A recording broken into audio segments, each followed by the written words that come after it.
Have money worries taken the romance right out of your relationship? Do financial fights creep into every single date night? You're not alone, friends. Stay tuned. We're gonna show you how to manage your money together while keeping the romance alive. That's exactly what I need. So welcome to Coffee with Chris and Meg, where today we are drinking our favorite, one of our favorites. I don't think we have a favorite, but one of our favorites. It's from Whole Foods. It's called the Rainforest Coffee Blend. You can get it on Amazon. It's delicious. Change your life delicious. We'll link it below. 1. Financial stress is a very real thing. If you and your spouse find yourselves feeling that tension, you are not alone. We're gonna give you a couple practical ways to navigate that and do it together. So babe, a couple comes to you, they're feeling all the stress of the finances. The tension is high. They don't feel like they have enough dollars to make ends meet. What is the first thing that you would say to them? Well, number one, it all comes down to a budget or a spending plan. I know people don't like this word. People think that's the B word, right? Budget, yeah. But usually when you say budget, oh yeah, I have a budget. And what people mean is, I know that with this check I pay these bills, and with this check I pay these bills. Right. But they really don't have what's called an every dollar budget. And this is where you literally put what your income is for the month. You literally get an app like the Every Dollar app or a spreadsheet, and you put at the top what your monthly combined income is as a family. And then you go through your bills and the amount of money that you want to spend on eating out, on groceries, on clothes, on the kids, on birthdays, whatever you have coming up that month. And you literally take this month, this income that you have coming in, and bring it to zero. And hopefully after you pay all your bills and do all the things you need to do in the month, you still have some income left over. And with the income left over, you can figure out, are we gonna save that? Are we gonna pay down debt with that? What are we gonna do with the extra money? But so many people are living paycheck to paycheck simply because they're spending everything they have every month without creating a plan and projecting what they should be doing with their money. Typically in every couple, there's one person who loves to crunch the numbers and the other one who doesn't so much. So how do we navigate that together? We do something once a month that is unbelievably helpful and helps this side of my brain and this side of your brain kind of come together. Right. We call it the monthly business meeting because no budget's the same every month. December is gonna look way different because of Christmas. So each month, before the month begins, what you do is you have what's called a monthly business meeting. And what this does is it helps you avoid bringing money up wherever you are. Like if you're out on date night, the two of you, and you're like, well, you know, did you pay this bill? Or we have this coming up, the kids' piano lessons. Well, we don't want to do that because that zaps the romance. Nobody wants to talk about piano lessons on date night, right? Not sexy, no. Right out of the date. So what you want to do is you want to have a monthly business meeting, just like you would at work. A monthly budget meeting where you say, look, this is what's coming in, this is what's going out. Both partners sit down, we both agree on the budget. Then if one person is the person who pays the finances and does everything, manages it, that's fine. Totally. But at least you have a spending plan. Yeah, and you're coming together and making that plan. And Chris can have the knowledge I have in my brain about all the calendar events, right? I'm a little bit more of the calendar one where he's kind of in the logistics of the dollars and cents coming in and out. So I can say, we have this, don't forget about this. You agree, you sign off, you run. And you stick to it. You stick to it. Oh yes, now stick to it. Stick to it. It's one thing to create the kicker. To create the budget, another thing to actually stick to it. I actually think that's the hardest part. Yeah. So when something comes up, if a friend says, "Hey, you guys want to go on a golf trip spontaneously," and you're like, "Well, I didn't budget for it." That's when you talk to each other and say, "Hey, this is a once in a lifetime opportunity. I really want to go. Can we tweak the budget?" Or, you know, it's not in our budget. We can't really afford to do it this month, so we're not going to do it. So that's the important part. Create a spending plan. Yes. 2. Okay, Chris, so we got this couple, they came to you, you talked budget. What's the next thing you would talk through with them? I think you got to create financial goals together. What are you looking to accomplish as a couple? Because you could have one thing on your mind, right? I might have something else in my mind, my goal, but the power coming together and saying, this is where we want to go. Yeah, It's like huge. what are some goals for the future? Yeah. Do you want a bigger house?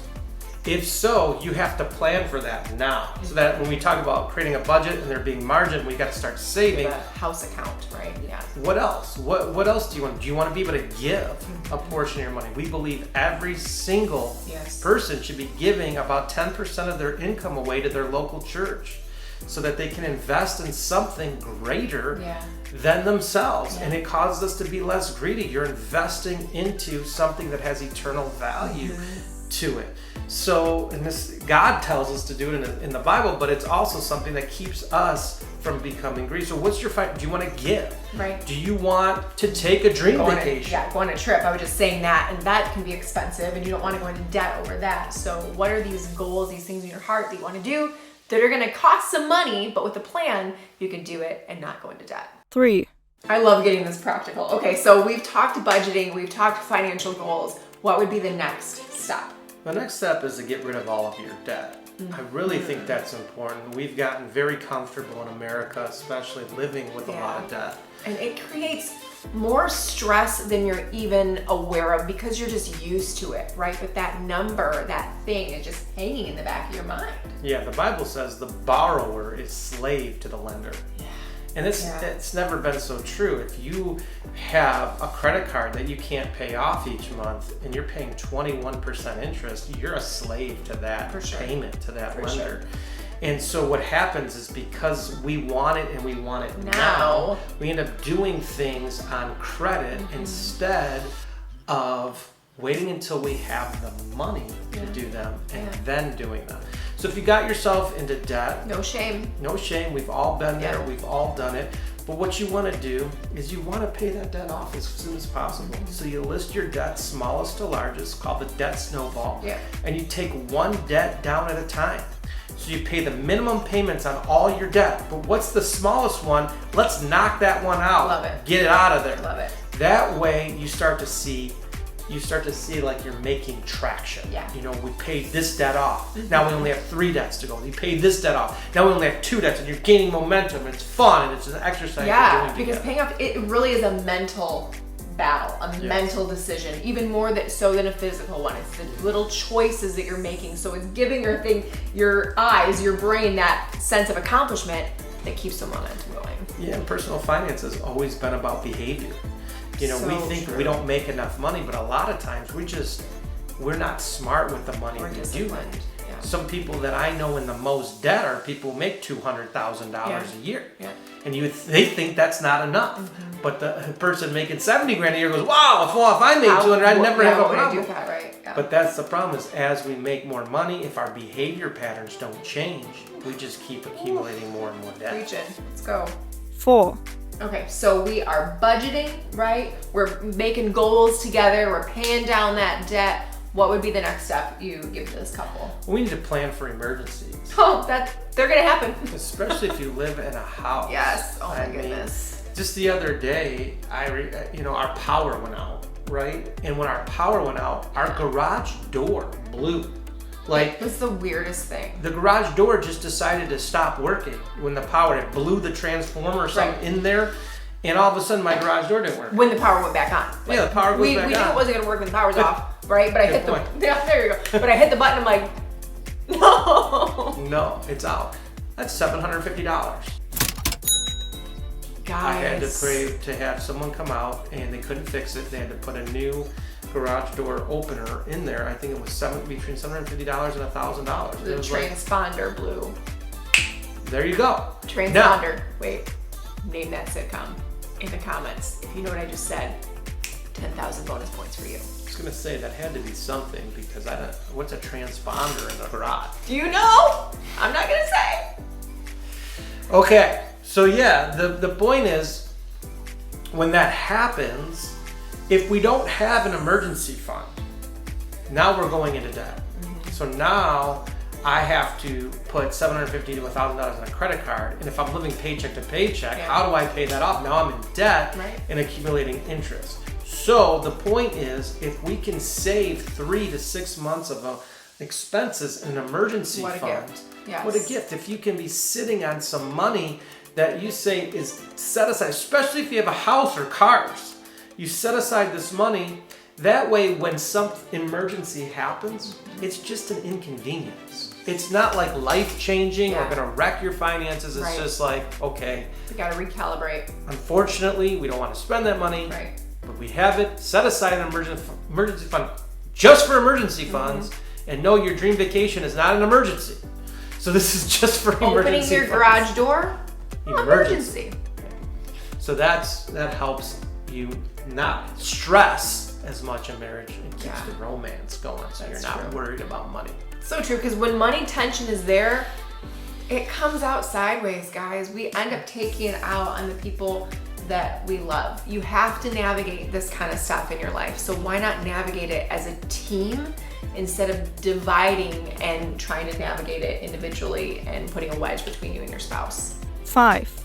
Okay, so last point, Christina, I know it is cooking in you. Give it to the people. What do you want to say about finances, managing all this financial world as a couple and keeping the romance alive? What do you want to say? I want to say invest for the future. Do whatever it takes. You know, we live in a world of side hustles. Like it used to be you could only have one stream of income, right? Now you've got DoorDash, you've got Uber, you've got online things you can do. There's so many things you can do to make extra cash. I would say hustle right now. And in the hustle, have multiple streams of income coming in, have your jobs with your benefits, but also be hustling on your days off in doing things so that you can accumulate more money so that you can invest for retirement and prepare for the future. Imagine a future where you have zero debt, where your cars are paid off, where your house is paid off, where you have money in the bank in retirement set aside so you can do what you want to do later in life. So you can go on those trips, so you can have those dream vacations, so you can give money away to your kids and bless your grandkids or give to people in need, so that you can just make an impact with your finances. That's the ultimate goal, is to get financially free, to not have this weight of the world constantly on our shoulders, but get to a place where we can, as Dave Ramsey says, we can live and give like no one else. And I think that is so important. That sounds important. So I'm gonna put you on the spot just really quick. And I think the key there is, not the key, but the linchpin is, how do we, for a season, hustle but not let it divide us as a couple? Yeah, that's a great question. I think the key word is a season. Right? Yes, good. We don't do it forever, but maybe we work 2-3 jobs for a season. And we agree together, right? This isn't one of you saying, I have to do this, and the other one saying, you can't do this because I need you at home at night or whatever. You're saying, we're coming together and agreeing this season. Yeah, for the next 6 months, we are gonna try our hardest to pay these 3 debts completely off so that we can start investing that money that we're spending on debt into retirement. Because what we should be spending is about 15% of our income, which should be going into retirement. So if we're not putting anything away into our Roth IRA or our matching accounts at work, then all of a sudden, we don't have anything prepared for the future. So the goal is to get to the point where you're investing 15% into saving for the future. And the only way to do that for most of us, I mean, most people have, some people have that margin. Most of us don't. So the only way to do that is to get rid of our debt, to free up our income so that we can use our income to save for the future. What I would say too is adjust your expectations from each other in this season. You still need to prioritize each other, right? You still need to prioritize romance, but maybe it looks different. Maybe you're not going on a big date night, but you go for a walk for 15 minutes at night. Or you are connecting, you get a cup of coffee together, you have a show that you are only watching together for a half hour at night, something. Still carve out time to connect so you don't feel neglected, but just know that this is a season you're gonna look back on and be grateful that you walked through it. Well, I'm actually feeling rather good about this. So money can either add a lot of stress to your marriage, or it can be used as a tool so that you can just enjoy life together and not let it suck the romance out of your marriage. I can't tell you how many people just get in fight after fight. Well, why did you buy this? Well, why did you spend this? Well, you spent this money on the credit card that we didn't have, and I didn't approve this, and you're getting in fights, but you've never created the plan. You've never talked and openly communicated and agreed with each on other. it. Yeah. And that's gonna create some issues. So this is the key. This plan is the key to more romance, And more less unity. fighting, Yes. more unity. I like it. So friend, where are you and your spouse at in your journey with your finances? Which one of these tips would be the most to you to implement this week? Let us know in the comments and make it happen. And if you like this video, we have another one coming up that you can watch that's gonna help you understand your finances even further. That's all we have for you today. Have a great day, everyone. And remember, your life, it's not small. Bye guys.